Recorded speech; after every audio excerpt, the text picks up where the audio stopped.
The year is 2077. Neo-London hummed with the quiet efficiency of a city designed for optimization. Soaring chrome towers pierced a perpetually overcast sky, reflecting the endless data streams that powered every aspect of life. Dr. Eris Thorne, a man whose weary eyes held the ghost of idealism, stared out from his sterile lab at the bustling cityscape below.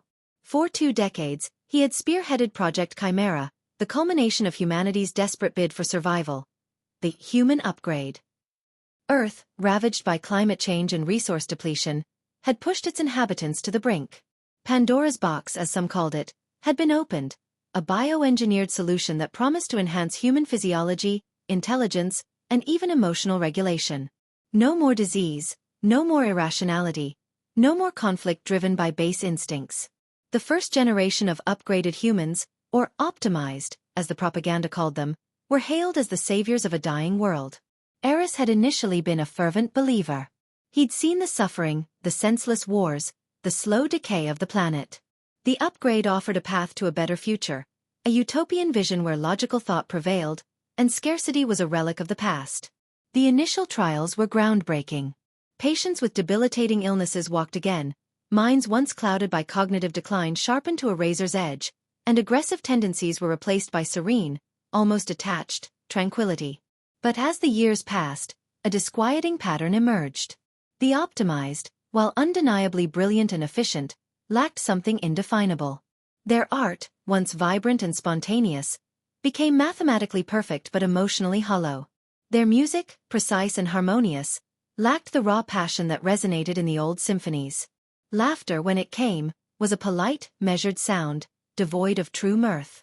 Eris had watched his own son Ilara undergo the upgrade 5 years prior. Ilara, once a vibrant, impulsive boy who loved to paint chaotic, brilliant abstracts, was now a model citizen. He excelled in his studies, meticulously planned his life, and spoke with an unnerving calm. Yet, when Eris tried to discuss the nuances of a particularly challenging philosophical text, Ilara would offer a perfectly logical, yet utterly uninspired, analysis. He'd lost the spark, the curiosity, the messy, beautiful imperfection that made him Ilara. One stormy evening, a power surge caused a momentary blackout across Neo-London. The usual seamless transition to auxiliary power flickered, and for a few precious seconds, the city plunged into an unsettling darkness.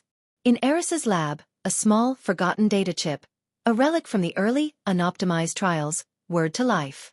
It contained raw, unedited footage of early volunteers, before the more stringent emotional dampeners were implemented. Eris watched, transfixed. A young woman, suffering from a terminal illness, was shown laughing uncontrollably as a child told a silly joke, tears streaming down her face. A man, racked with grief, sobbed openly, his pain palpable, yet somehow profoundly human. There was anger, fear, boundless joy, irrational decisions, and moments of breathtaking, unscripted beauty. It was a kaleidoscope of emotions, a testament to the messy, unpredictable nature of being human. He compared it to a recent recording of an optimized individual undergoing a similar situation. The expressionless face, the precise, logical assessment of the situation, the complete absence of emotional display. The contrast was stark, horrifying. The upgrade had not just eliminated negative emotions. It had flattened the entire emotional spectrum, leaving behind a bland, predictable existence. A new recruit, a bright-eyed young woman named Anya, entered the lab, her movements precise and her expression unreadable. "Dr. Thorne," she began, her voice perfectly modulated, "the energy fluctuations are resolved. Is there anything else you require?" Eris looked at her, then back at the flickering images on the old data chip. "Anya," he said slowly, "do you ever feel a strong emotion? Joy, perhaps? Or profound sadness?" Anya paused, her head tilting slightly.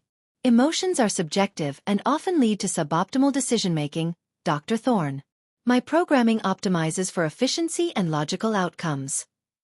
Eris felt a cold dread settle in his stomach. The human upgrade was not a salvation. It was a sterilization.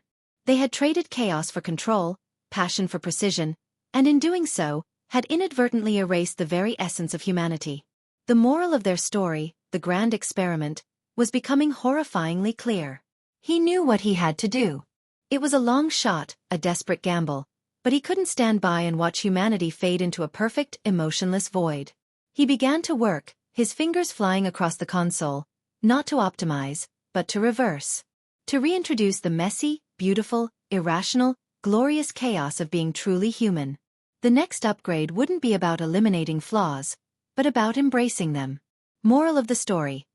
True humanity lies not in the eradication of our imperfections and emotions, but in their embrace.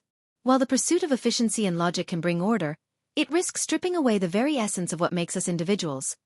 Our capacity for joy, sorrow, love, anger, and the unpredictable, messy beauty of the human experience. Sometimes, the upgrade is not to become something more, but to remain authentically ourselves.